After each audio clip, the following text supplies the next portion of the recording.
Okay. We There are it is. live now. Perfect. All right. Well, at 4:40 p.m., this meeting will be called to order. This is the second meeting of the West Virginia Democratic Party's Rules and Bylaws Committee.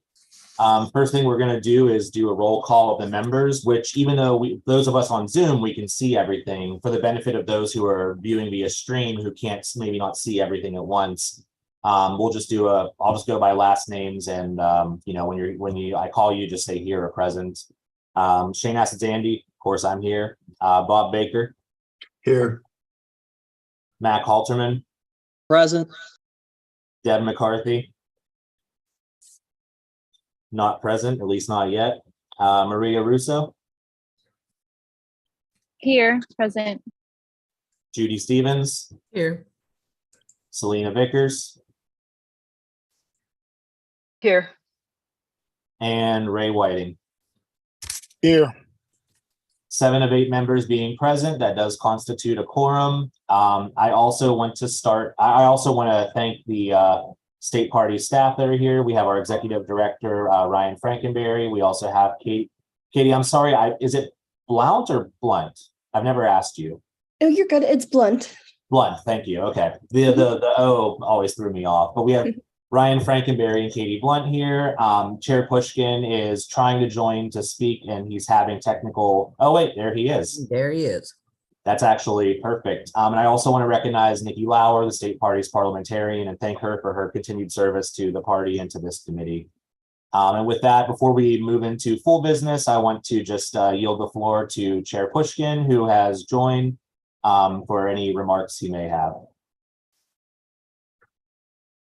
He was there. Thank you.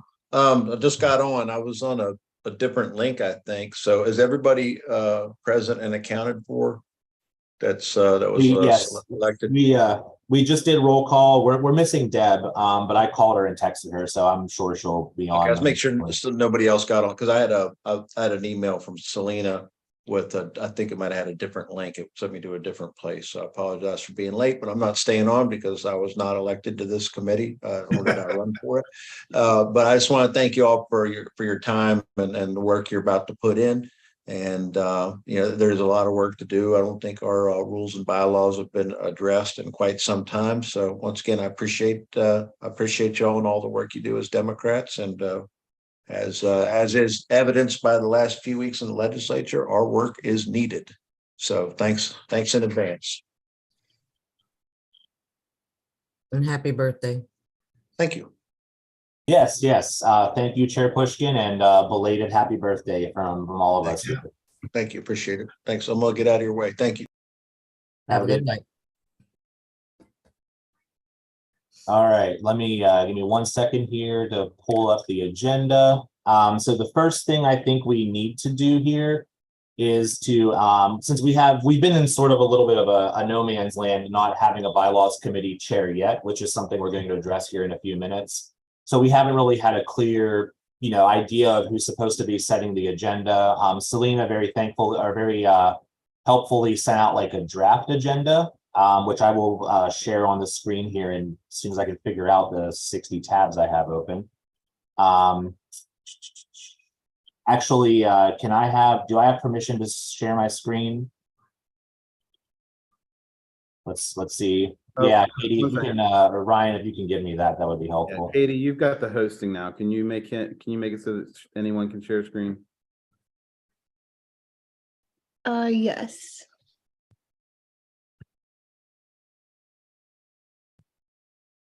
If I can find where. I think if you just co-host me, that would also give me, it should Okay. give me that privilege. You're but- co-hosted. I see it on my screen up there. All right, let's try it. Where are you? There we go. Cool. I think this is the correct tab. Okay. Is everybody seeing the draft agenda that Selena sent out? Yes. Okay, perfect. So the first thing I think we need to do is to entertain a motion to adopt this agenda, which we will do now. So moved. This is Bob Baker. Moved by Bob Seconded. Baker. Is there a second? I second it. Seconded by Judy Stevens. Thank you. Any discussion on the agenda as it has been presented? At this point, this is just a draft. Looks good to me. Mac has his hand raised. Go ahead, Mac. Move to adopt by acclamation. Motion to adopt by acclamation. I actually don't know if that requires a second. Can you help me out there? Or can Nikki? Yeah, it's second. Okay, so do we have a second? I second it. That That was was Maria. Okay, Yes. thank you. Okay, well then all in favor of adopting agenda by acclamation? Or is it, no, this is without objection, I'm sorry. So is there any objection to adopting the agenda by acclamation? No, All right, I don't hear any objection, so the agenda is hereby adopted. And I will go ahead, and this is making my screen a little, you all have the link, it's in your email, so I'm just gonna go ahead and I'll stop the screen share at that time. But let me go back to it here. Okay. So the next thing we need to do, of course, is have an election of the, we have to have an election for bylaws committee chair, which I do believe there would need to be a motion to do so. Although, well, no, we adopted the agenda, so I guess we actually don't need to do that. mhm. So at this time, then I'll just go ahead and open up nominations for bylaw committee chair, and I do have a nomination to submit. But I'll give everybody a chance to, okay, well, I'll go ahead and make my nomination. In recognition of the years of tireless work that she has done to put us in the position that we are in today, I would like to nominate Selena Vickers. Selena, do you accept the nomination? Thank you. Thank you, Shane. I appreciate that very much, but I've thought about this and had several discussions with people, and I think that I can be better serve this committee as a regular member, and so I decline the nomination. But thank you so much for for nominating me. Of course. Well, at this time, then nominations remain open. And I see, Bob, you have your hand raised. Yeah, I'd like to nominate Shane Azandy. Okay. Well, I do accept the nomination, and Bob, I thank you for making the motion there. Nominations are still open, so I'll ask for any further nominations. And I believe I'm supposed to ask 3 times. So I will, once again, any further nominations? And last call, any further nominations? Okay, well, at this time, nominations are closed. To be honest, Mac and Nikki, I'm not really sure what the protocol says about presiding over one's own election. So what would be the most appropriate way to do this? Actually, let me ask Nikki specifically as parliamentarian. You can do it at small committee. It's different rules per the fact that you guys are only like 8-9 people. Okay, understood. Judy, I guess we're on discussion now. So Judy. I make the motion that we elect Shane. The word was there. Acclamation, is that the word you're looking for? Yeah. Okay. I'll second that. Second. So motion by Judy to elect myself by acclamation. And I heard a second from Bob and Mac. I'll take the second from Mac since Bob, you made the nomination. I guess all in favor, or is there any objection then to me serving as the chair of the bylaws committee? Okay, well, hearing no objection, then I do believe that becomes the, I do believe that happens. So I want to thank everybody for the vote of confidence in leading this committee. I promise to lead a fair, inclusive, and very thorough process. Fully recognizing, of course, obviously, there's no such thing as a one-man show in politics here. So this is going to be a team effort. We all got to work together, and if we ever have differences, that's fine. We'll resolve them and make sure that what we end up passing out of this committee is the best form of bylaws that this state party has ever seen. So I'm excited for that. I look forward to it, and I want to once again thank everybody for their vote of confidence here today. I won't let you down. We do have to address the issue of secretary as well. Now we've properly noticed it, so we're going to have our secretary election on February 24th, which is our next meeting. But obviously, we can't just not record something in this meeting today. So I'd like to ask, is there somebody who would be willing to take notes for this meeting, even 2 people? I don't think that would be a bad thing. They can always compare notes, but is there at least one person willing to take notes for this meeting today so that we can have, some form of minutes to approve later? I'm glad to do it again. Okay, just checking, is anybody else willing to do so? And that's okay. We have someone to do it. So Selena, you are temporary secretary, I guess, for the duration of this meeting, and then we'll have an election in 2 weeks. Are you all set up and good to go for the minutes? I think so. I can always go back and watch. I had a little distraction in the middle of the election, but I think I'm okay. Thank you. I'm sorry, I was asking like from this moment forward. No, I think I'm okay. Thank you. Okay, perfect. Next item on the agenda then is the rules of procedure. And let me explain what I kind of foresee coming out of this. I think, excuse me, that's embarrassing. I think it would be good for us to have some sort of very short form of standing rules for this committee. Just because there isn't really a structure or a template that we can follow yet. I mean, bylaws there's 80 different ways you can do bylaws. There's probably 100 different ways you can write them. And I think some sort of short version, like no more than 1 page, probably shorter than that, frankly, of standing rules for this committee would be a good thing for us to adopt. So we have a framework to pull from, in all of our subsequent meetings. I think one example of a rule would be like using the chat function here in the Zoom, because we want to make sure we're being fully transparent with anybody who's watching this at a later date, especially the live stream on YouTube. And the Zoom chat is not a part of any sort of like official record or anything. It amounts to basically a side conversation during a meeting. So unless we're sharing like somebody's email address or like a URL or something like that, I'm going to ask that we consider not using the chat function and only working via discussion, so that especially if folks I know some people are joining by phone. I think at least one person right now is driving. So if we're using the chat function, that person can't see all the conversation. But that's an example of like a standing rule that I think we should adopt in order to make us more organized and more effective. And if there's no objection from this group on doing so, I think it would be good for us to sort of brainstorm what that would look like, so that Selena can like record all of that, and then she can put it into a list. And then at the next meeting, we can, have a motion in a second and discuss and adopt at that time. So floor is open. What would you envision to be some important standing rules for this committee to adopt for the duration of its work? I think it would be a good idea, and here I'm not doing it. I think it would be a good idea if people have input about something that we're discussing, that we raise our hands to do it, so we don't have a free for all. That way everybody can get an opportunity to express their opinion. Okay.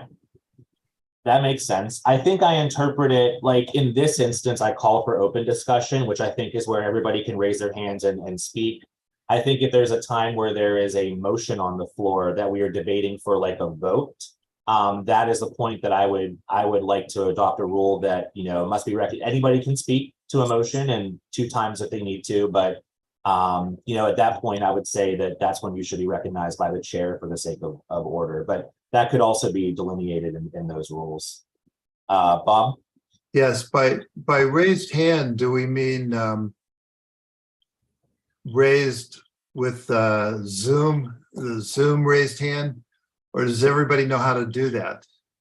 And then do they know how to lower their hands after they have spoken? I mean, that's a good point. And then also, if somebody, we do need to account if somebody is on the road, as we have today, you can't exactly use the raise hand feature while you're driving. So I think maybe the rule would say, given those if somebody is unable to use that feature, they will just need to ask for recognition, and then I will recognize them in the order in which everybody has asked. Like if Mac and Judy have already raised their hands, and then Ray says, "Hey, I have something," I'll get Mac and Judy, and then I'll come to Ray. I think that might be a good way to approach that. And speaking of Mac, Mac. One of the things that is important about this committee, and I was part of the motion to draft this committee to get it created, we were very careful about the size. I like the idea of limiting raised hands to professional votes to particular instances, because this committee being small in size, we should be able to have a lot of open discussion and back and forth. Because if we limit that to the two debate rule of Robert's Rules of Order, as well as to kind of all discussion must be under strict parliamentary procedure, it is going to greatly delay what is already a long process. So I would like the idea of there being designated open discussion followed by, when a motion is formally put, that we drop into a more formal rule set. That was the intention that I had when I contributed to the drafting of this committee, and limiting its size to 8 members. Yeah, that seems like that makes sense. Thank you for, I think we were kind of getting there, but you pulled it all together and summarized it very nicely. Other suggestions or ideas, and again, this is just brainstorming here, but other ideas for what a standing rule would look like, or what our standing rule should be. Can I ask a clarification question? Sure, of course. Okay, so Mac, I'm trying to figure out how to word what you were just saying. I think what I hear you saying is that there will be some time that we would just have an open discussion without a motion on the floor, and that and as separate from a motion and debate on that motion. So those two things, are you just saying that there needs to be clarification of those two types of discussion, or are you suggesting anything else about those two? Traditionally, you would, in the agenda, we would have topical discussion. So you would have the issues at hand that we were intending to address, and we would open that with sort of an open discussion, and then allow that discussion to move into more formalized motions, which would then have formalized hand raising and that sort of thing. That's how I saw it. Okay. But so I don't know that would that be a rule of procedure, or just sort of a process, an agreed upon process that we would use? Because I agree with you that is having some open discussion. I'm just not sure if that needs to be a procedural rule. Do you think it does? It's typically adopted as either a custom or a standing rule. Yeah. But if we can all agree to it subliminally, the chair should be able to hold that discussion together in that order. Okay, could you send me, would you care to send me a draft of like what that wording would look like in a rule? Sure. I think I have something at Roberts for it, but if I don't, I'll put something together really quick. So a discussion like this doesn't require hand raising. We can just wait for an opportune time and jump in. That would be the idea. And then if we agree upon a procedure, we could put the motion and then drop into a more formal debate setting where there'd be raised hands and, of course, the traditional two speaking on the debate. But it seems to me like this is a good way to do it without raising hands, as long as it's working. And then if it stops working, we ought to just switch to raising hands at the suggestion of the chair, I'd say. I was about to say that. I would say I would like to have the option, if discussion gets really unruly and 4 people are trying to talk over each other, I would like the ability to say, hey, one at a time, let's go. Yeah, because So as long as that is a part of the practice, I'm fine. I'm sorry, Judy, what? I apologize. I thought you were done. That's okay. When it gets down to the actual work, people are going to be passionate about certain things. So it might alleviate, so make it easier to move along if we do it that way. Well, and I think we're, correct me if I'm wrong, but I think we're kind of modeling that right now. We didn't have a motion to adopt rules of procedure. We just said, we adopted the agenda and said, what should our rules be? And we'll talk about it. So I think that's kind of already been what, like the practice we've been establishing. We just need to sort of crystallize it a little more. And if for those times later on down the road where we may have some vigorous disagreements and we want to resolve them, respectfully and effectively. Mac, does that kind of, what I just said there, does that sort of, is that in the spirit of what you were sharing? Most assuredly. Okay, good, good. Okay, so thinking about, again, before we move on from this, I want to make sure everyone's had a chance to speak and share anything they have. Any other brainstorming on rules of procedure that we need to be aware of? Shane, if people think of things between now and the next meeting, is that okay? Can people just send them and we can still discuss and debate them before adoption, but Why don't we do this? Why don't we keep that open for a week so people can send in their suggestions? Because if you're going to put together a list of standing rules or customs or whatever, I want to be able to circulate that so the committee has time to read that before the 24th. So I think if we keep it open for a week and then you send out that document, knowing that in the 24th, we can, at that time, we can modify it further in the meeting. But I think we should give people a week to see the standing rules and customs first. That'd be a Sounds good. perfect place for utilization of the Slack. Because I think all of us here are on the Slack for the bylaws committee, are we not? Well, we don't have a Slack for the, we have a Slack for the state committee and that has a bylaws chat channel in it. But you do raise an interesting point. If we can all get on Slack and anybody who's not familiar with it, let's get them trained up on it.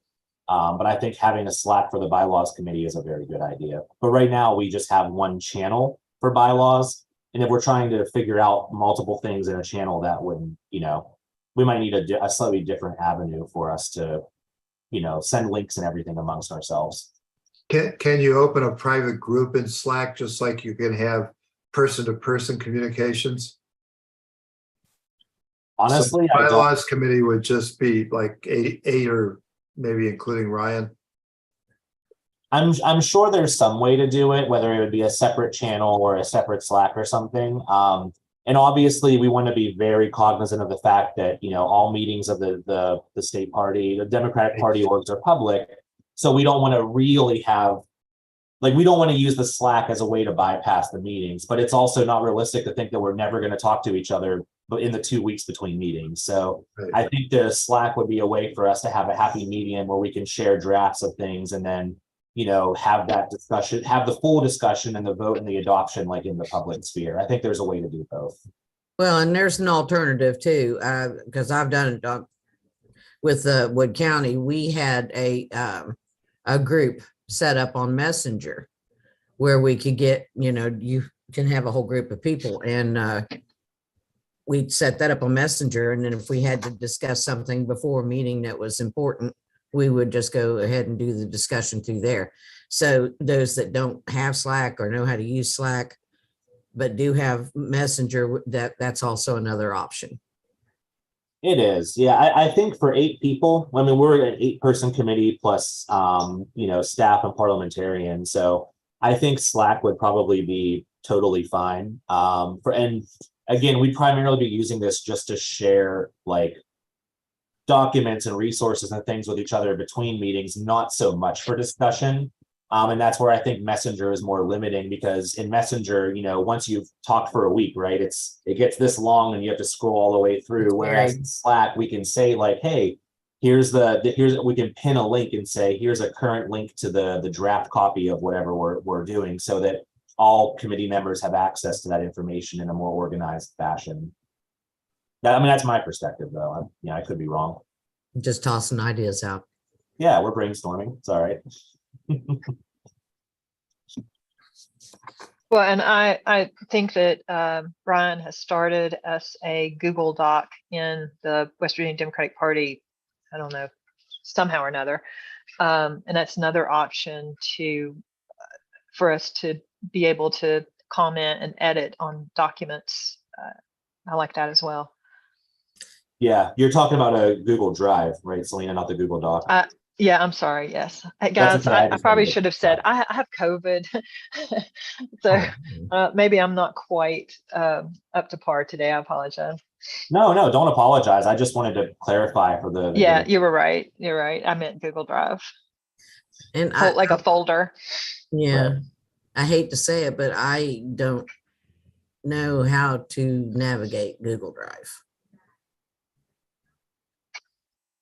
I could, if we're gonna be, I mean, we're gonna have to use Google Drive for storing of a lot of things. So I would be more than happy to sit down with you one day and anybody on this committee, I'd be happy to go through and show you the ropes. Honestly, for the purposes of what we would need to do as a group, where it would be like viewing a document, like, hey, this is the section we talked about in the meeting. Here's what it looks like drafted. For just the viewing and basic editing, it doesn't take much. I'd be happy to show you and anybody else who needs to use that. Of Appreciate it. course. Last call for any standing rules. Okay. Moving on to the next topic, and this is one that we kind of shoehorned it into the end of the last meeting, but we wanted to, like, we should really talk about this first because it's been an issue with our meetings. We agreed after February 24th, which is a Friday, that we're not going to do any more Friday like 4:30 meetings because it's honestly just not a great time to have a meeting, but it happened and we're here. But looking into March, I mean, I think we kind of agreed last week on a 2 weeks bi-weekly schedule. But what I want to know from anybody is if we were to do a standing meeting every 2 weeks, and if I can ask each individual member, like, what days are best for you and what days would be completely off the table. For example, like I have our county committee. I'm the chair of the Mon County Committee, and we have our meetings on the second Monday of each month at 7 o'clock. So like that, obviously that's off the table for me. But let me go person by person here, and I'm just going to go by what's on my screen. Judy, any times that are totally off the books for you? I don't do mornings, I'll put it that way. Oh, realistically, I think we're going to have to do evenings or weekends to accommodate people that have a daily work schedule. Yeah, I would prefer something at 6:30 or later. But I'll go along to get along. I don't, it's not a big deal. But there's no like day where like it was just total deal breaker, like you could never be here due to another commitment. Not that I can think of. I'm retired, so. Okay. Bob, how about you? I'm pretty good. I have a regular monthly meeting on Thursdays in the evening, 5:30, and on Mondays, both once a month. I think that one's at 6:30. Is there a pattern to that meeting, like second Monday, third Monday? It's the third Monday, and it's also, I think, the third Thursday. So third Thursday and third Monday of each month would not be ideal if it's like around that time. Right. Okay. Let's see. Nikki, I should ask you next. Never Monday, never Sunday.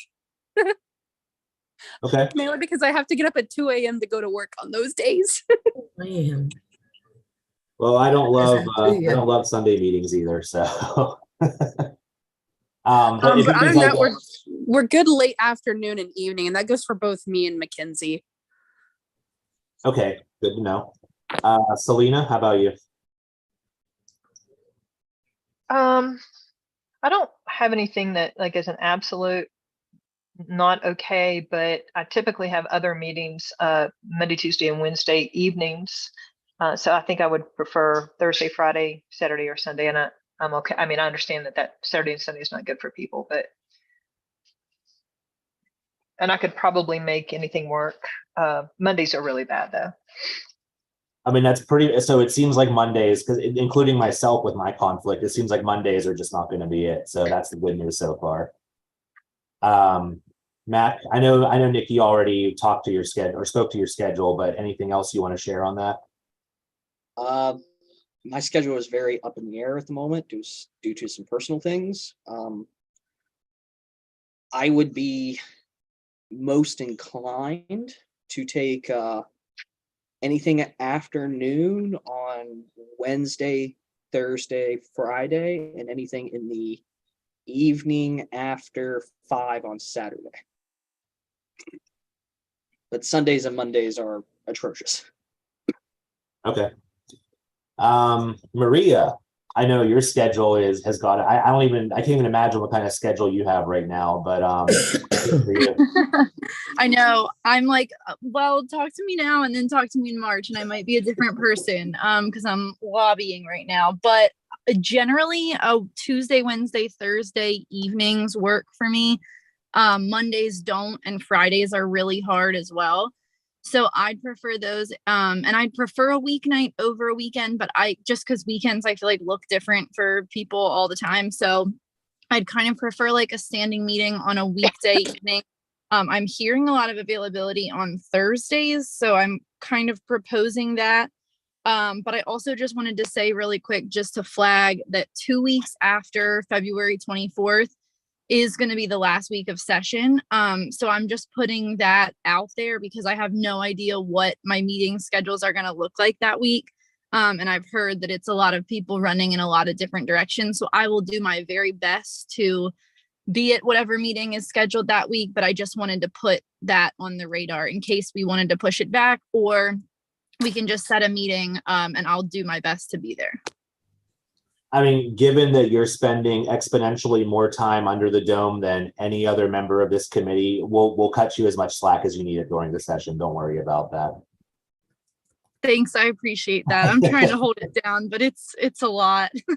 No, I'm sure it is. Ray, how about you, sir?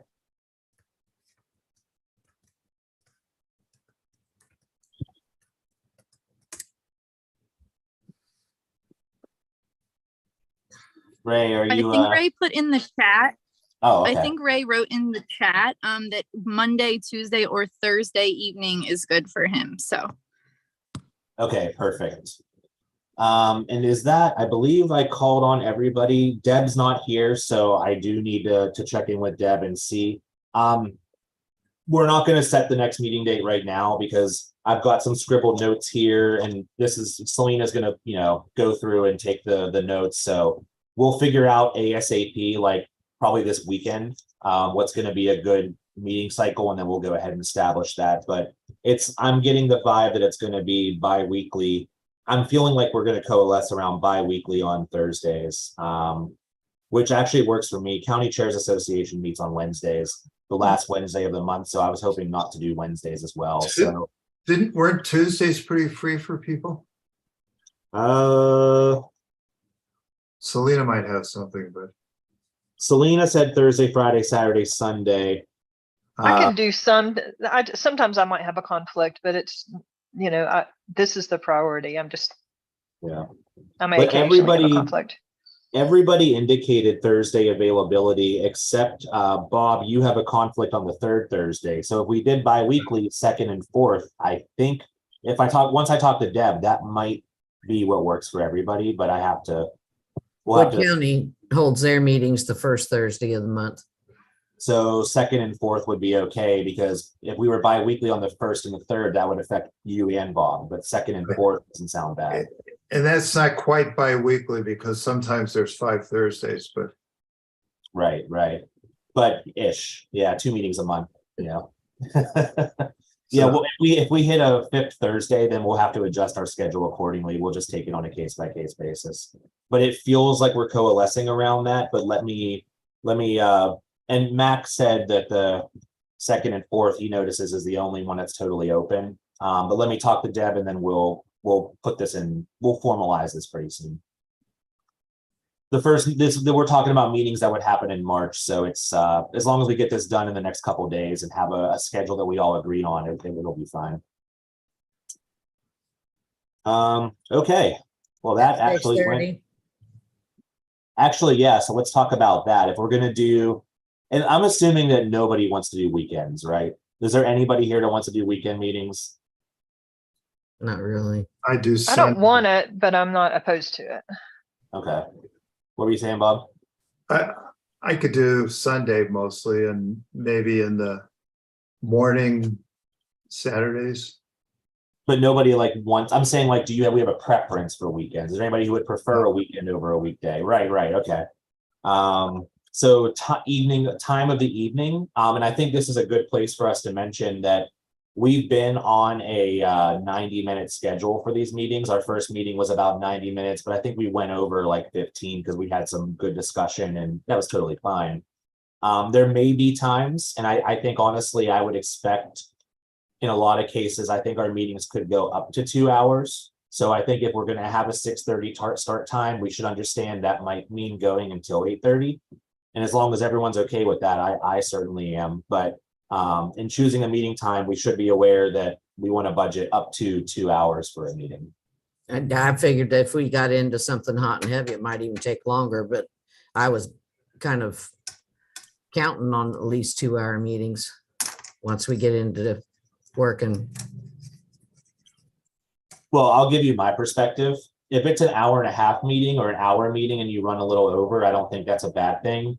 If we have a 2-hour meeting, I don't want to run over. Like, I want to just call it and figure it out another time, unless we go and maybe, you know, depending on the work we're doing, maybe further on down the road, we need to carve out a Saturday and have like a 4-hour workshop or something, you know, like Yeah. we might need to have some of those really long meetings to get into some meaty stuff. But on a weeknight, I don't want to go past 2 hours for sure. That, again, my perspective, not necessarily the will of the group. I agree with that. I like that structure of like having a weekend workshop if we need to, but trying to aim for under 2 hours on a weeknight, just in respect to people's schedules. But I could do anytime after 6 p.m. So I didn't know. I know, I think it was Judy mentioned 6:30, but if Yeah, we started a little earlier, I didn't know if people could do that. So if not, I'm open to starting 6:30 or even 7. It Is gives there me an anybody- opportunity to fix supper for my husband instead of making him wait until 9 o'clock to eat. Well, let me ask this. Is there anybody that would be opposed to a 6:30 to 8:30 timeframe? I'm not, but I think Judy's husband should fix her dinner on those days. Hey, I just made beef stew for my wife right before this meeting, so I get it. Seconded. Okay, cool. I think we mostly have a plan there, but we'll formalize it here in a couple of days, and then we'll announce our March meetings not long after that. Okay, so wish list of issues to address. And we have 4 items left on the agenda. Ideally, we'll be done by 6, but we did start at 4:30, actually 4:40. So if we go to like 6:15 or so, I won't be mad about it, but we'll try to wrap up by 6, for discussion permitting. So wish list of issues to address. What this is, and I think we touched upon this last time, is if you haven't already done this, I'm going to ask every bylaws committee member to do this, is to begin putting together like what you think our biggest priorities should be in drafting this. I shared an example of one of mine last time, and I'll go ahead and share it here again. The state code says male, female for executive committee seats. Doesn't say anything about folks that have transitioned or people that are non-binary or anything. We as a state party, you know, in the instances where somebody is on like a county committee or a state committee and they transition from one gender to the other, or if they, you know, now identify as non-binary, the bylaws address a little bit of that. Like the current bylaws say, like they talk about how you allocate somebody if they're non-binary.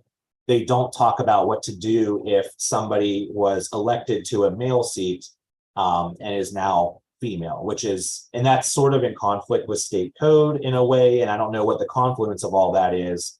But our bylaws, I think, need to have a clear thing to say, hey, if you transition between genders, this is how we, you know, create that space for you and accommodate in accordance with state code and everything. So like, that's something that I've experienced on my committee. I had a member who transitioned, other committees have had that too. And just to be modern, I think that's something that we need to be thinking about. Another thing is attendance policy. And I think this is tied into proxies as well, where, you know, I know if, like, as the bylaws are written now, on the state committee, you would never have to go to a meeting ever. You could you could be elected to the state committee and send a proxy to every single meeting for 4 years and there's no consequence. And I don't like that. if you're gonna run for a committee seat, if you're gonna be on a committee, like proxy voting, I support because sometimes you just can't be there. You're getting married, you're not gonna go to a state committee meeting over your own wedding. But you can't abuse the proxy policy, and that's something I feel pretty strongly about as well, and that's gonna be one of my priorities. So every individual member of this committee, I would like to ask you to be thinking about what are some things that you've experienced that you need to have addressed in bylaws, or things that you're aware of that have happened in other places. And at this time, I'll open for discussion, and just so we can kind of brainstorm, if you have any priorities you're bringing to the table, I think this is a good time for us to put those out there. One thing I think we need to do is to make sure we have clear specification of what notice is required for what, 30 days, 14 days, and then we figure out how to abide by it too.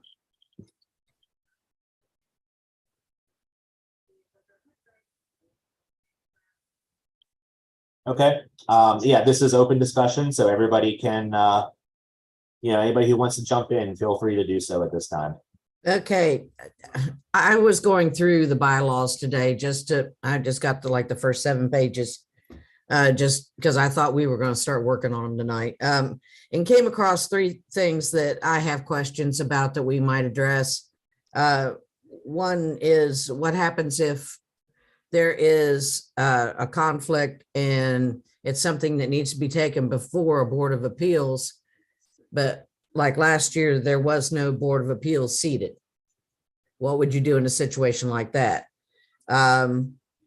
Number 2, there was a big rigmarole about advertising a description of each officer that was going to be elected. That's not in the bylaws. From what Selena told me, it was stripped out of the bylaws in 2007, but yet it was a requirement that was placed on me. And then there in the bylaws and in the state code, it says officers elected shall serve until their successor is chosen. And it gives they will serve till July 1st or until their successor is chosen. There was an issue about that too. So those are 3 things that I think we need to clarify a little bit closer. And What was that second one, Judy? I was sort of spaced out. where when you advertise your meeting for the election, they're saying that you not only need to list who the officers are that are going to be elected, but you need to list a description of what their rights or their responsibilities are. And we, never had to do that before. We just said, we will be holding our election for officers. And that was all that was required of us. And then last year, they were going to charge me for a legal ad, which is $118 for Parkersburg News, to put all that in the paper because they wanted descriptors of everything. Right. Well, I think how we give notice is something we need, in addition to how long a notice, how we give it is also very important to be clear about. Mhm. Oh, for sure. Now there were I think it's clear that the notice requirements, and I think so 3 things: the requirements for notice, the process of conducting elections, and more robust descriptions in the bylaws of the officer positions, so that in times where you do have to share that with people and say, what does your secretary do? What does your treasurer do? I think codifying all of those things, these are some great examples of things that we need to be, I think all of this is relevant for some revision. Shane, how many of us went to the, I know you did and I did, but I can't remember who else did the educational seminar about understanding bylaws. It was a week or 2 ago. The Larry Taylor's thing. Yeah, we were there. Selena was there. I'm not sure what other members were there. Were you there, Judy? Yeah, I was there. Basically, it was more about Robert's Rules of Order than it was anything else. Yeah, I wasn't able to attend, but I watched the recording later. Okay. Bob, you were going somewhere with that, right? No, I was just thinking that that was really helpful in terms of figuring out what needs to be in bylaws. And we have some special cases like you've mentioned, but I thought it was excellent so that if there's, how did you see it later, Maria? Was it on the, I had asked Selena if she could record it because I was really sick that weekend. So I think the person who had facilitated it had, a recording of himself presenting it. so I think Deb was there too. Yeah, there were about 12 of us there. Deb, yeah, Deb was there. That Yeah, I sounds- think just about everybody, let's see, Mac wasn't on and Ray wasn't on. I think all the rest of us members were on. And I think they opened it, he opened it up to some other people as well from different states. I think there was a handful Florida of was other there. people on. Is Who? is Oh, there yeah, a way to Florida. is there a way to make the recording available to Ray and Mac? So that Yes, we all if have they're Yeah, that interested. background. Can I go a step further on that? That was so much information that my head started spinning after a while. I would like all of us to have access to that recording and slideshow. Yeah. I would like to take a second pass through it. It was a lot to process in that like hour and a half call or 2 hours. Yeah, so I you took guys- pictures. I was able to print up the slides. Yeah, I took pictures of all of them. I didn't do I that. think but he, it took me a long time to I think figure out how he- to print them up. All right, hold on. Maria was chiming in there. I was just gonna say, I think he sent along the slides after because I ended up looking through them after as well. So I can take on, as long as the Google Drive allows people to add stuff to it, I can take that on to add it into there if that would be helpful. So we can Yeah, refer and back. And I think he sent out the slides before, well, I thought it was before the meet, but anyway, I think he sent out the slides and he recorded it for you, Maria. I can ask him if we can make it available to everybody. I think he will say yes. And he also said that he would be glad to, as we move forward, if we have any questions or anything, he would be glad to help us anyway. I thought he did send it out to everybody. Am I mistaken about that? You I thought thought what? it was just this, I think he just sent the slides out to everybody. I don't think he sent the recording, but I might be wrong about that. I received the slides. I didn't receive the Yeah, recording. that's So what I I was would like talking to, about, slides.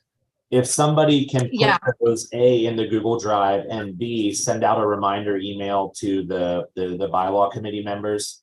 Because I would like to have access to that on an ongoing basis for all of us, so we can, revisit it when we need to later. Yeah, I think Yes, that's just great from a idea. technical standpoint, just so that everybody knows, the recording I think ended early. It ended at about an hour and 19 minutes. And it ended kind of on like an abrupt note. So I was like, I don't think this is where the meeting ended. So if there were like questions at the end, I don't know that he gathered that.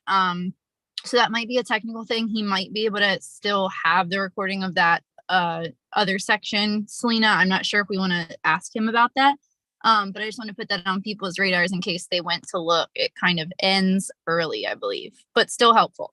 And it would be the bulk of his presentation. So even if it's not everything, between that and the slides, I think that's more than enough to give us a foundation.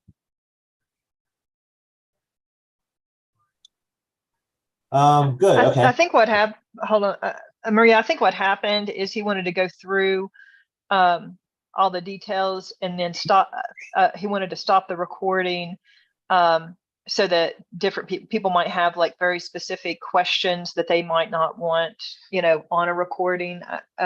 So I don't know that he did record the last part of it, That Okay, was- that's but helpful. I can ask him. And no worries either way. If it helps, I'm happy to upload that recording and slides or make sure that happens in the shared folder. No, please do. And we'll, I haven't looked at the folder in great detail yet, but we should all, yeah, let me see how we're gonna, I was thinking of the technical side. I don't know if anybody has the access to upload to the folder yet, but we'll get that sorted out here pretty quick. So Katie, we can revisit that over the weekend. Other ideas for wish list issues? I think, Bob, what you said is totally valid, and I'm glad you brought that up. I think in the context of this discussion, I'm envisioning specific things, like specific circumstances that have come up with us as a party or with our organizations that we go into this knowing, hey, this is something that happened, like we need to make sure that we have a course of action so it doesn't happen again. Or if to be prepared for when something does happen, that we have a rule in place that helps us address like whatever goes on. I'm not saying that as well as I'm not being as eloquent as I would We're like getting to be your gist. about that. Yeah. Matt, go ahead, get me out of it. There are three issues that I would like to discuss. One of them, I think, that can go really near the top of our discussion is accountability of our standing committees. I ran into a number of issues with Selena where we were submitting grievances to the committee that takes grievances. I forget what it's called because I'm sick as well. Board of Appeals. And we were not getting reports that those committees were meeting. So those grievances were going and essentially dying in a black hole. And that is unacceptable as a parliamentarian. And that is something that there needs to be a explicit accountability for. As I said last meeting, one of my big issues is going to be accountability. There are two issues that I am not going to be as malleable on in these discussions. I've spoken and said that I want to be malleable. I'm going to throw ideas out. I'm going to try to break up groupthink as it happens in this group. But there are two things that I really want to discuss. And one of those issues is dealing with party flippers.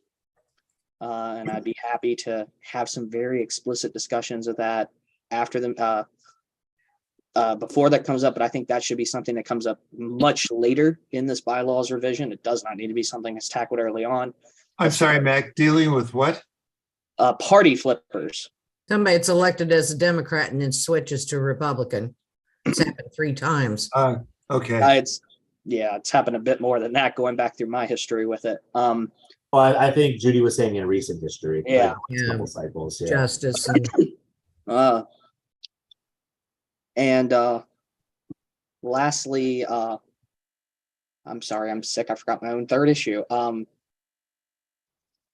I'd like to do, sorry. I'm going through my notes trying to find it.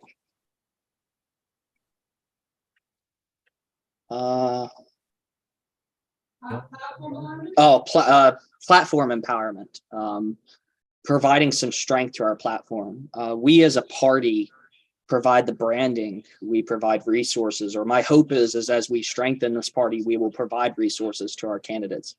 And we need to have those candidates, once elected, fight for the platform that they were elected on. Otherwise, this relationship between us, the party voters, and the elected officials falls apart. It leads to distrust. It leads to a decline in our ability to influence, to be perceived honestly and truthfully and discuss issues at hand. It leaves the party captive to personalities, which is something that we have seen for a long period of time. And that is something that by strengthening the party, I believe that we can fix. So I'd like to see us empower our bylaws and more importantly, empower our ability to, or I'd like to see us use the bylaws to empower our platform and more importantly, empower the party to defend its platform.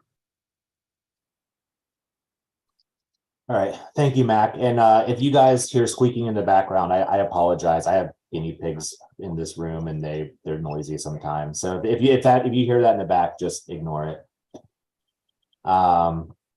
Mac, I still see your hand up. Was that everything? I just want to make sure. I was just getting it off. Okay. But I would like to say I love guinea pigs. I love Yeah, critters, they're period. adorable but noisy. So I probably shouldn't move them out for these meetings, but I'll make them behave. I'll be giving more food. Anyway, other brainstorming on key issues or wish lists that we have here. And again, this is something that all of us should be doing on an ongoing basis, and we should be soliciting feedback from our county committee members and our state executive committee members, because some of the best suggestions I've heard so far have come from people that have had experiences I haven't had, and it's good to have that. So I would also say that we as bylaws committee members should make ourselves accessible to everybody to have those conversations, because we're not, the 8 of us, we have a lot of experience, but we're not going to know every single thing that could come up. So we need to solicit that feedback from others. Maria, go ahead. Awesome. Thanks, Shane. I just wanted to second a couple things and then talk about a couple things on my list as well, because my list is pretty long. So I think some of it we'll get into as we take specific sections and kind of like pull them apart.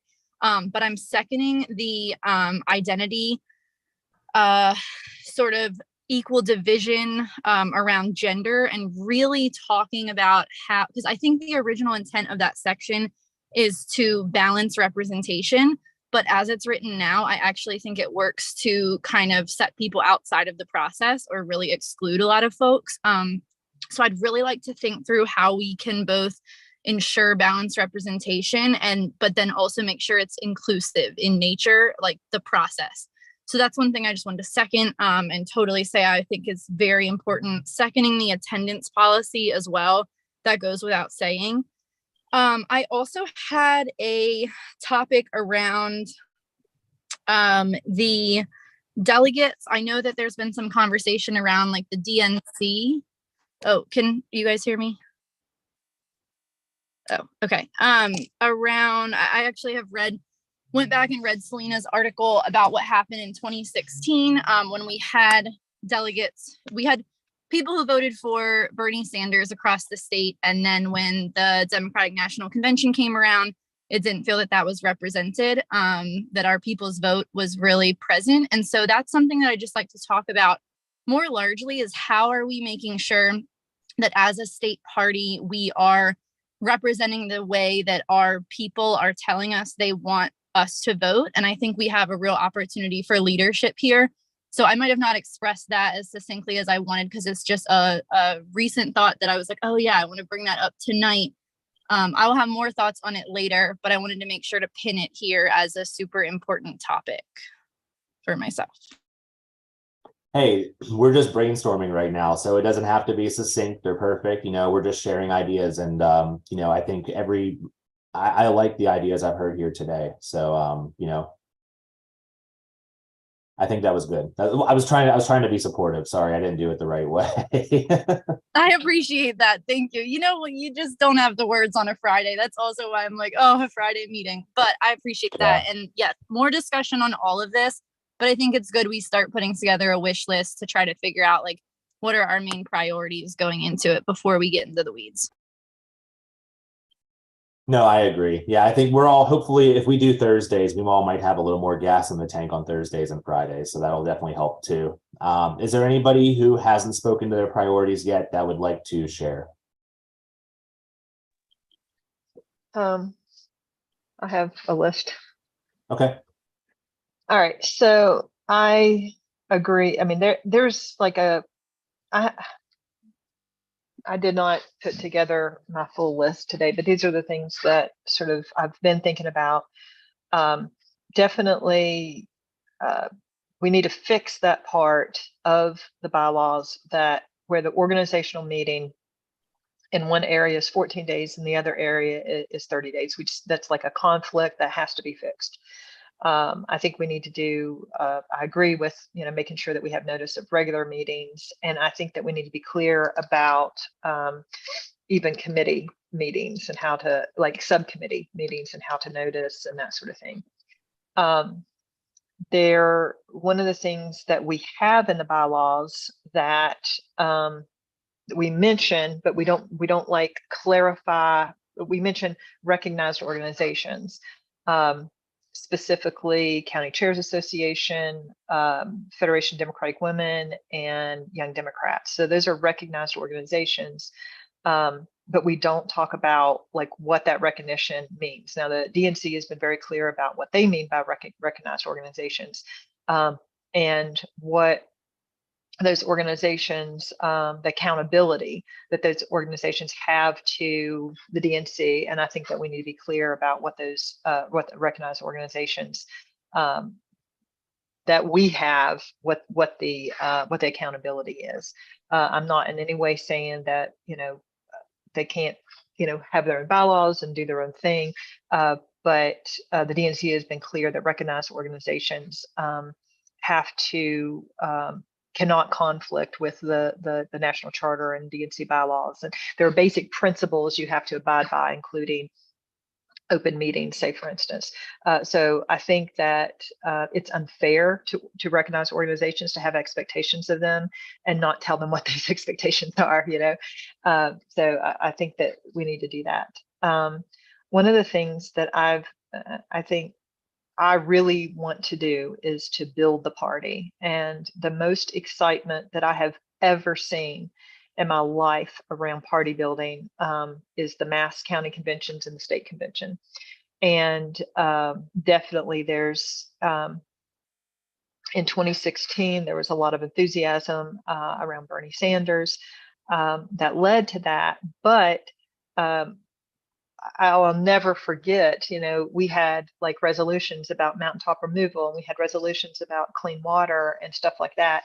And the people supporting Secretary Clinton like sought us out. Like it's not like we were like begging them to sign on. I mean, like they sought us out and said, I want to sign on to this resolution. And there was an enormous amount of coming together on that had nothing to do with Bernie Sanders. And I think it's a shame that it's only every 4 years. That's all that that we're required to do by state law. That doesn't mean that we could not have. I mean, other states, California has a state convention every year. There are other states that have them every year or every other year. I know that is a financial expense that we have to keep in mind. But if we're serious about county party building and about state party building, I think that looking at the role of the state convention and the county conventions, how often they meet, and there also are very specific direction that needs to be in the bylaws around, nobody really knew how to nominate people that, for platform rules, credentials, resolutions. I mean, it's not written down anywhere, and it needs to be written down so people know how to conduct their county conventions. I have seen executive session misused and abused multiple times. Not since the new change, but it's very easy for people to abuse executive session, and I think we need to have very clear guidelines about when executive session, which it basically means that a committee can go into a private meeting. Now, I mean, the DNC rules say that all meetings are open to the public, but it is reasonable that occasionally that there is an executive session, say, if a staffing issue, or you need to have a very private discussion with a lawyer or something like that. I think in terms of certain strategies, strategy discussion, I think those are fine. But I have seen committees go into executive session and stay in executive session, discuss the entire agenda, even debate items on the agenda, come out of executive session, go into regular session, and just make motions. And so the public is left out of hearing, the debate and discussion, which is, not that it's completely outside of the spirit of the, where we should be as Democrats. Another thing that we absolutely need to have is direction to the diversity caucuses. Right now, the only thing in the bylaws that even mentions diversity caucuses is just to say that the Affirmative Action Committee is made up of the co-chairs of the diversity caucuses. It doesn't say when they can be elected, what their terms are, anything, how often they have to meet. And so we really have left the diversity caucuses in the dark by not giving them more direction. So I think making sure that they have just basic information about how to move forward. Affirmative action at large seats. This was a pretty highly debated issue when we were changing the bylaws, because the charter requires that there be a plan to provide for your committee to be basically have proportional representation of certain diversity groups.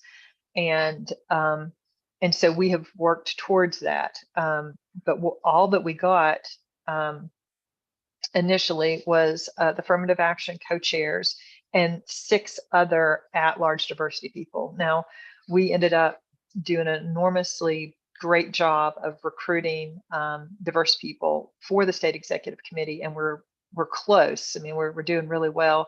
We actually met that proportional representation with a lot of groups. The 2 groups that we really are bad on are disability and youth.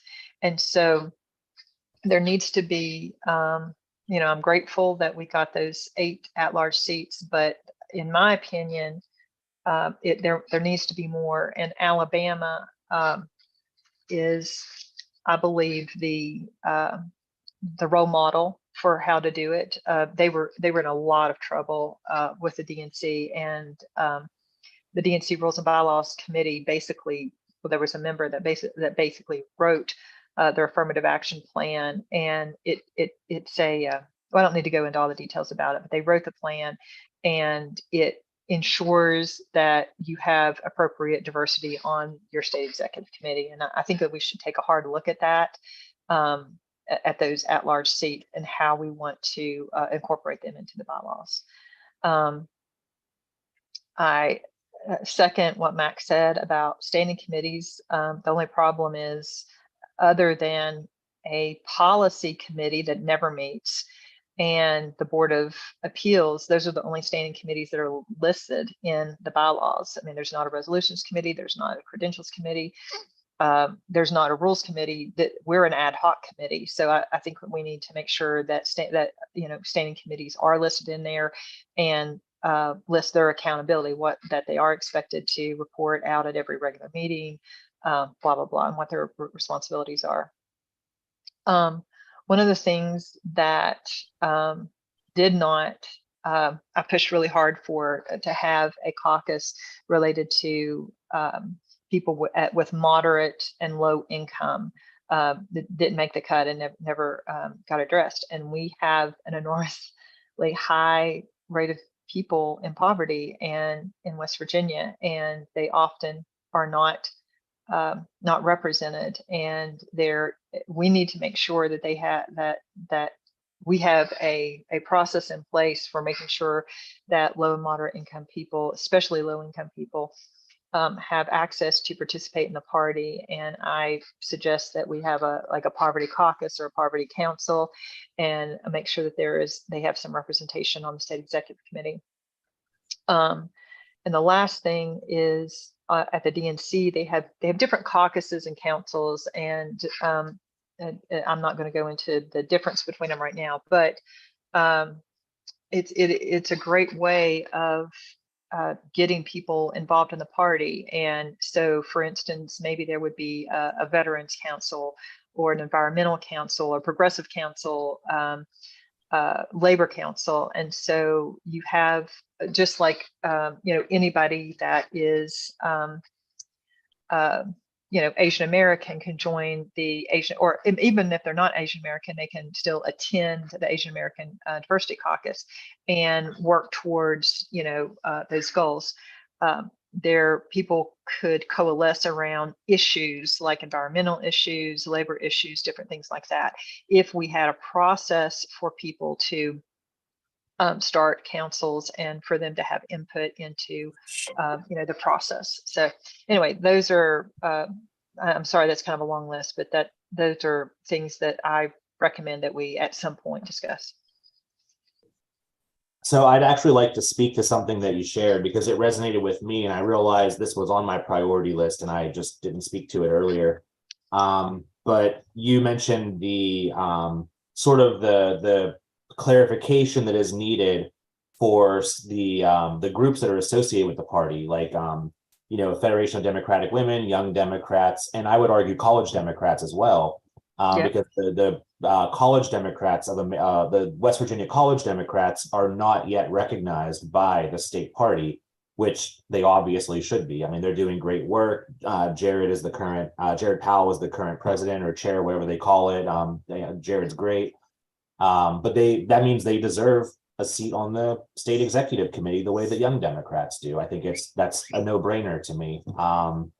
But the other thing is, I think going back to what I said about clarity, and Judy, this is something that Judy and I both, sorry, guinea pigs again, but this is something that Judy and I both experienced because Judy was vice chair of the County Chairs Association last year, and I'm the current chair of the County Chairs Association. And that organization was basically demolished years ago and just kind of buried. And the DNC, basically told the state party, you have to bring it back. So they did. But there's nothing in the bylaws. It literally just says County Chairs Association exists and they have a seat on the state executive committee. And that is it. No description of, the officer positions or the duties of the organization or anything. So that organization has, it's been around about 1.5 years now since it was reinstated. And I think we're rocking and rolling and doing some good things, but we've had to build the plane as we flew it. And it would have been so nice to just say, hey, like, this is what your organization does. This is the spirit of them. Like you're recognized. Like it would have been nice to have that codified a lot more. And that's something I really want to codify. Because County Chairs Association is ideally, it would be a group of 55 of the most active Democrats in the state, and I think they deserve more than like 4 words in the bylaws. That seems pretty self-explanatory. Matt, you have your hand up. Speaking of county chairs, are they? This is a question then followed by a point. Is the County Chairs Association chartered through the Democratic Party? Is that a sub-organization of us, or are they an outside organization that we are technically affiliated with? It's a whatever you want to call it. It's under like the County Chairs Association, Federation of Democratic Women, Young Democrats, College Democrats. In the case of the College Democrats, because the Young Democrats is the West Virginia Young Democrats, so that is its own organization. College Democrats is, I believe it's like affiliated with the DNC. Like I think there's a College Democrats of each state, so it's not. There is a difference, I think, in the structure of Young Dems versus College Dems. But my understanding is that both are ultimately subordinate to the state party. If the state party recognizes a group, I think they are also, those groups are subordinate to the state executive committee as the bylaws are written right now, because the bylaws say the state executive committee is the supreme governing body of the state party. The reason I asked that is because we wouldn't have legal authority to dictate another organization's rules, but if that's the case, then that's fine. There is another group here in the Eastern Panhandle, the Association of Democrats or Democratic Association, that is just as active, if not more active than our county executives. And there has been a lot of healthy competition and sometimes unhealthy competition between those two groups in what they feel they can and cannot do together and what their priorities are and what they feel is their responsibility versus someone else's. So that's another group that there's some redundancy that we might need to sort out. And I just wanted to bring that up because we're getting it all out now. Do they, the Democratic group, do they operate outside of the West Virginia State Democratic Executive Committee? They operate outside of, I believe they are an affiliated group of the party. I'll have to go and talk to their chair, which I talk to a lot, but I believe they are affiliated with the Democratic Party. One of the things that is interesting is that group here in the Panhandle, because we only have 3 counties laid out linearly, they do organize a lot of inter-county events and events cross district lines, whereas the state executive committees are very frugal with their events inside their borders. The association's events have been much more successful in pollinating ideas, spreading those ideas, and building enthusiasm bigger than just a single candidate or a single race. And that has been, we've taken losses, but that has been significant in blunting the amount of losses that we would have taken in the Panhandle. So that organization is currently, I don't believe explicitly mentioned in the bylaws, but it is an organization that we might want to talk to and consider bringing completely under our wing and establishing some rules to quit this pecking order fight that is happening, because quite frankly, it's a pissing match. So Mac, Yeah, I think you might be speaking to something slightly different. And this is also probably something that needs to be addressed in the bylaws. Is this a county-wide group or is this like a panhandle-based group? I know there are others across the state, but I'm most familiar with the one here in the Panhandle. But I'm saying, is it like blank County Democratic Association or is it Eastern Panhandle Democratic Association? They name themselves Jefferson County, but they don't operate upon those boundaries. Gotcha. So that's something I think that and I mean that group, you know, they're doing work. I'm not addressing this about that group specifically, but I know that there are some counties that have formed like a Democratic association. Some counties have not. I think, Judy, didn't Wood County have one once upon it? Wasn't there like a Wood County Democratic Association years back? Or am I imagining that? If it was before my time. Okay, well then maybe I'm imagining that, but like county executive, my understanding is that county executive committees have in the past established a Democratic association in their county with the understanding that the executive committee is a governing body and the association is sort of like, you know, like a social club, and they'll do events and they'll do outreach stuff. It's sort of like two halves of the same coin, and ideally those two halves would work well together. I don't think there's a single mention of that happening anywhere in the bylaws, like whatsoever. Yeah. So I think it's a good idea. I think it's a system that could be used well. But at this moment, it's unclear how it gets handled. And, you know, in the places where there is a Democratic association, like everyone operates a little bit differently and there's no real centralization or support for those groups. And I think like addressing that through this process and trying to make it easier for county executive committees to set up those groups, but also providing some guidance to those groups so they can be more effective. I think that's, you know, very valid.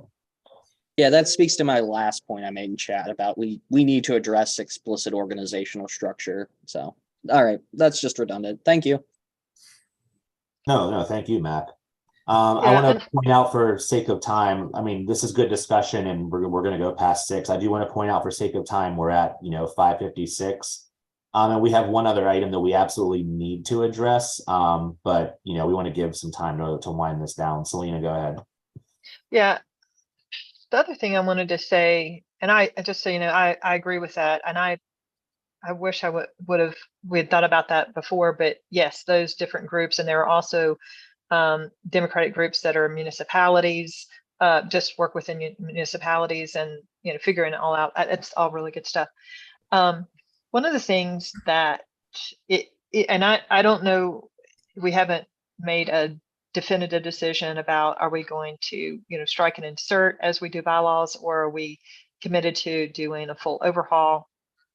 But regardless, I think that we really have to think about how top down or bottom up we want decisions to be. And I think it's my understanding Washington State, they do everything, bottom up.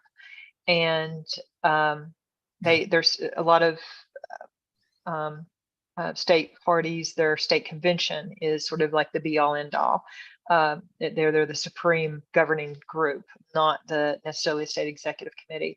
The state executive committee makes decisions between conventions. So I think we need to, as we go through this, think about where will the real power be? Is it going to be more on the grassroots? Is it going to be on the state executive committee? And we're building something that hopefully will last decades in terms of the ideology behind. I mean, there will be changes, but in terms of ideology, if there's going to be a change, now's the time to be thinking about that. Can I offer a slight clarification? When I hear ideology, I think sort of like, political and how far left or how far right you are. I think the way I would describe it is a bit of a paradigm shift in that, things and I'm not speaking to I don't want to dwell on the past of this party, but the way things, in years and decades past have been run, oftentimes, let's just say there are some changes that need to be made. And I think it's a paradigm shift in the way we think about organizing in this state. But quite frankly, we have to. The people writing these bylaws 10 years ago, they didn't have to worry about losing elections. Now we do. And now we have to think about winning elections. So that changes the way that we need to be thinking about ourselves as a party and how we structure ourselves. And, all these examples we're talking about today of providing guidance and leadership to groups, I think is, it's very valid. Mac, I'm going to give you the last word because then we do have to move forward. I'm just gonna follow up on that. The last meeting, I spoke to making this a goal-oriented party. And the reason I say that is 2 or 3 years ago now, I went through and I did an assessment, a parliamentary assessment of the bylaws. And I classified the organization as weak in structure and not very active or goal-oriented. And what that allows is that allows for strongman leadership. And strongman leadership often breeds weak, active organizations. And again, going back to the issues I said earlier about branding and the party providing resources, it weakens the opportunities to do that because there is a sense of there are greater priorities at hand than what is explicitly stated. So I would agree that we need to make this a much more goal-oriented party. Look at the things that will enable us to win races, will enable the party to support its committees at the county level and support its candidates. The structural things that we can do. We don't have to be explicit in saying that we must have a candidate for every seat, every election, or someone's going to lose their job. There's going to be heads rolling for that. That is not a productive way of going about this, but there are resources that we can provide. There's support that we can give that still leads to that outcome of getting people to run, not because we're wanting to put someone up in every unwinnable race, but because we suddenly can make races winnable that weren't. So I would like to see us be goal-oriented, and that builds upon the points that Shane and Selena had made. All right, thank you, Mac. If we're going to wrap by 6:15, I think we honestly only have time to get through the next item on the agenda. But to be honest, it's the most critical one, and the other ones could easily be, pushed back a little bit. Well, expectations for next meeting and this kind maybe tie together. But anyway, let me introduce this. We need to be thinking about two things as a bylaws committee. Most of what we've been doing here in our discussions leading up to these two meetings, we've been talking about, to quote Elizabeth Warren here, big structural change, right? Like we're going to go in there and tie everything up and make it so much good and so much more impactful and robust and everything. But there's also a sense of triage that we need to be doing, immediate needs versus a sequential process. So for example, the current iteration of the party bylaws says that there are 6 vice chairs, 2 for each congressional district. Well, we now only have 2 congressional districts. So there should be 4, and that's what we did at the last, like we did that at the June 18 meeting. We have 4 vice chairs, like 4 congressional district vice chairs now, 2 per district, 1 per gender. And it used to be 6, but the bylaws are still incorrect on that. Or, quite frankly, to use the example of the college Democrats, if these full bylaws take us, they're going to take us a while to do, really, especially if we end up doing a full rewrite. And I don't think it's fair to the college Democrats to say, hey, like we need 6 or 7 months to put new bylaws together. So you guys have to wait until then to be recognized. Like there's certain things that I think we can triage and say, okay, this is an immediate need due to an error or something that is just profoundly, immediate. And I don't know how we address that as a committee, but with the last couple minutes here, I think we should start having that conversation. I don't know when the next state executive committee meeting is going to be. I would assume, maybe April, since session ends in mid-March and, there's other stuff that we have to do in the meantime. But it would be good if we can prevent some revisions to the current bylaws, even if we're, just scrap them completely and, start fresh and build a new set. We still have current bylaws that we're under, and the current bylaws have some things that need to be addressed. And I don't know, like I said, I don't know how we do that, but we need to be thinking about that, especially if we're going to try to present some changes to the current bylaws as soon as April. Comments or thoughts on that? Judy, you're muted. I realized that when it came up. This kind of applies but doesn't apply, it's kind of taking a turn, but do we have to submit our final document to the DNC for their approval? Because I know they came down 2 years ago and supposedly helped rewrite the latest iteration that we're working on. I can answer that. Yeah, I was about to call on you, Selena. No, we don't have to submit that to them, but we do when we are through, when the state executive is through and we pass bylaws. There's a portion, I'm not sure if it's in the charter or the DNC bylaws, that says that within 30 days of making changes, the state party has to submit bylaws and for them to keep on record. They don't. I mean, here's the thing.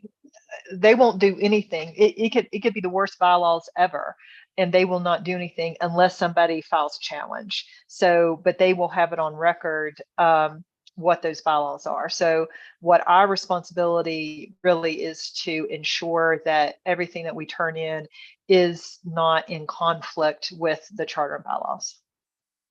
Okay. And presumably not in conflict with whatever memorandum of understanding you reached with Belinda a couple of years ago. That good point.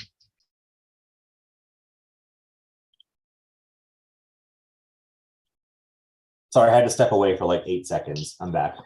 Well, and I want to just comment on what this immediate needs versus sequential process.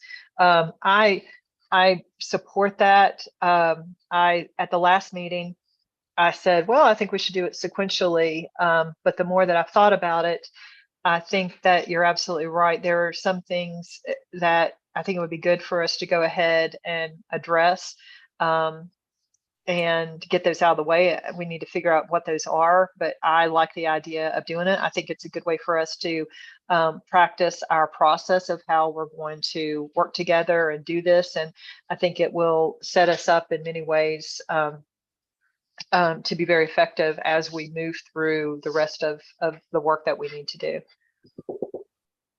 Matt? I do agree with that. I think we should be careful in our ordering of those issues because some of those could be very contentious. We should definitely, this is a young committee as far as its experience level. My experience with this process previously is this can be somewhat of a bloodletting experience. There's going to be a lot of tension at certain points. And it'll be important for us to ease our way into those more contentious issues so that people understand that this is not a conflict of personality. This is a conflict of process. And I think getting some easy issues under our belts first that we all agree we are in conflict about and getting those out of the way, I think that's a very good way to build experience and maturity on this committee for the much more difficult and time-consuming, even in the best circumstances, conversations that are to come. So I agree with that. But I would urge whoever is picking those issues to exercise a degree of discretion. I mean, I think Mac brings up a good point about this. Mac, when you said young committee, you're referring to this bylaws committee, not the state committee, right?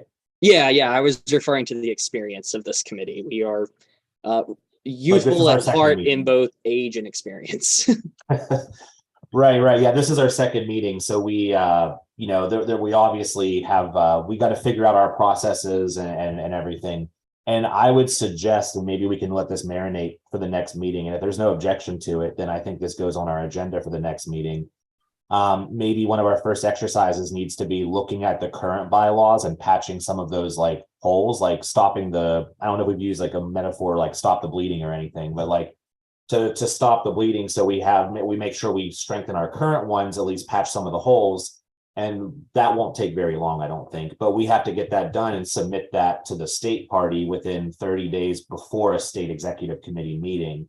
So if we're going to meet, again, I was guessing we're going to meet sometime in April. We would want to have that submitted like as early in March as we can. So I would suggest that be something on our agenda for the 24th, just to address those must need, like top priority issues in the current bylaws before we, focus on the long-term, months-long process of drafting of, whatever we draft from this point forward.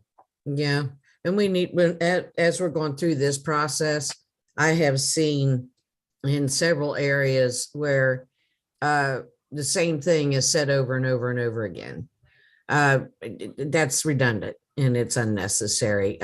Plus, it can be confusing because it's not always worded exactly the same in each time that it's rewritten. So I think once it's written down one time, that should be sufficient.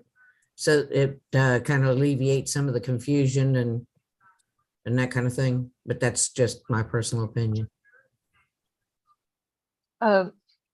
Shane, I have a question for clarification. Are you suggesting at the next meeting that we identify the things that need to be triaged or are you suggesting that we identify them and then if there's time to actually try to tackle some of them? I mean, I would probably like to identify and tackle them. I mean, what good is it to what good would it be to know? We already know some of the issues in our current bylaws, like the really pressing critical problems with it. And I think it wouldn't be hard for us to take a look at that in the next few weeks and patch it up and then submit it to Mike and Ryan and all them. And if we have a meeting in April or May, not only can we present about the long-term work we're doing at that meeting, but we can also present the tangible changes and say, okay, we reviewed our current bylaws. These are small, like we did that at the June 18 meeting. We had 2 or 3 portions where it was like just very minor issues that had to be patched. That it affected like who could vote and who couldn't vote. Like stuff like that. Like we can triage. That was the August meeting. Yeah, I agree. I just wanted to clarify. In note taking, I wasn't sure what you meant. Thank you. Yeah, so sorry, I'm not as clear as I feel like I'm not speaking as clearly as I normally do. It's but it's okay. I'm probably not comprehending as clearly as I normally do. Yeah, between Friday meetings and sicknesses, we're all feeling it right now. Mac, what's up? Should it please the chair and the members of the committee, we might consider breaking into, procedurally be a committee of the whole on Slack, where we identify the issues that we want to address, say 5, make it explicit, pick 5 issues that we want to patch and have them, we can debate them in this subcommittee over the next 2 weeks. And then that committee can come back at the next meeting and present those issues and we can debate and vote on actually fixing them. The advantage of having Slack and being in the 21st century is we can host these kind of rolling subcommittees on Slack or in these spaces, provided everyone would be willing to do that. We can have kind of a rolling discussion if everyone's willing to join up to the Slack and kind of monitor it over the next 2 weeks. And we can kind of put together, identify 5 issues, take advantage of the time that we're not in an explicit meeting, and then come back to the next meeting with an idea, at least an idea of a plan and a few of the issues we want to get out of the way. So if it would please the chair and the committee, we can discuss that and maybe make a motion out of it to close us out. So the only caveat on that is we have to do it. We have to have public meetings, right? So like if we're talking in Slack, it's not a meeting, it's not a committee of the whole. I mean, we're obviously going to have to email each other back and forth and share some thoughts. I mean, again, like we're not going to go 2 weeks and never communicate. But I'm a little uncomfortable with how formal that process would be. But I think we could. There's got to be a way to handle it. Selena, what do you think? Well, I like both ideas and the we do want to maximize our ability to get this work done, but I also agree that if I was not on this committee and if I wasn't on the state executive committee and rules and bylaws were having subcommittee meetings and discussion and debate on things that weren't public, I would file a challenge. So I think we can't do that, but I think what we could do is create a form like a Google Doc or something that we're all able to edit. And so we're not debating an issue. but where we could, whatever we think issue 1, 2, 3, or 4 or 5 should be, and we go in and we, put those on there so we know ahead of time sort of like what the draft agenda is on that. And as chair, I just think that you would have the authority to take that list and say, this is what I'm presenting to you all at that meeting. So it doesn't give us, it takes away the debate of the issues, but it still gives us an opportunity to somehow have some input into what we're going to tackle first, second, third. Okay, I think we're sharing some good ideas. The question is how we can execute them in a way that's going to be fair and transparent, which I think we'll easily be able to. We can get there for sure. But it is 6:15, so I want to be mindful of people's time and start bringing us to a close here. Is there, without objection, or is there any objection to us doing so? Okay. So before I entertain a motion to adjourn, I think, is there any, I do want to bring up expectations for next meeting. Is there anything that we as individual members need to be doing between now and the 24th to be prepared for the meeting on the 24th? For example, I would like to ask Selena to put the relevant articles and state code and governing documents together for us to review at our next meeting based on what we decide we want to address first as we're triaging. And my kind of personal feeling is if we're going to be looking at issues in the current bylaws just to patch a few things, we should probably be reading through them. So if you haven't read them yet, my suggestion would be to do that. But are there any other expectations we need to set where we say, okay, members, when you come back on the 24th, you will need to have done this? Yeah, I started today going down through and really paying attention to what was being said in the bylaws. And I agree with you. We need to read through those and find those places where we say, this isn't quite right. And compare them to the National Committee bylaws too. Though they go a lot further in depth, and there's a lot of stuff in the national bylaws that I really think we don't need to be concerned with. But because they've got a lot of stuff that we don't do or have anything to do with. But going through the bylaws and reading them and finding those things that you find troublesome and writing them down, pick them out. Well, and Google, in all of this, I think Google Drive is our friend, right? So committee members, don't forget, we also, and I'm thinking more long-term on this, but we also have we have copies of all the state party bylaws from other states and so on. So we have a lot of stuff to pull from as we're thinking about, not only making small changes, but also big sweeping changes. So, be familiar with all that. If you haven't been in the Google Drive yet, just pop in there, get familiar with it and know what's there. And we'll be adding to it as this process goes on. For closing discussion, Bob, did you have something? No, Okay, sorry, I didn't mean to cut you off. That's all. I move we adjourn. Oh, well, that's what I was getting to anyway. So Bob Baker has motioned to adjourn at 6:18 p.m. Is there a second? I second. Is there any objection to, I guess I should probably call a vote. All in favor signify by saying aye. Aye. Any opposed? Okay, hearing no objections, this committee is adjourned until February 24th at 4:30 p.m. Thank you all, and whatever part of your Friday night we didn't take, I hope you have a good one. Okay, thanks. Have a good night, Thank you. y'all. Bye-bye. And thanks for the staff for staying on and helping us. Oh yes, thank you, Katie. Get well.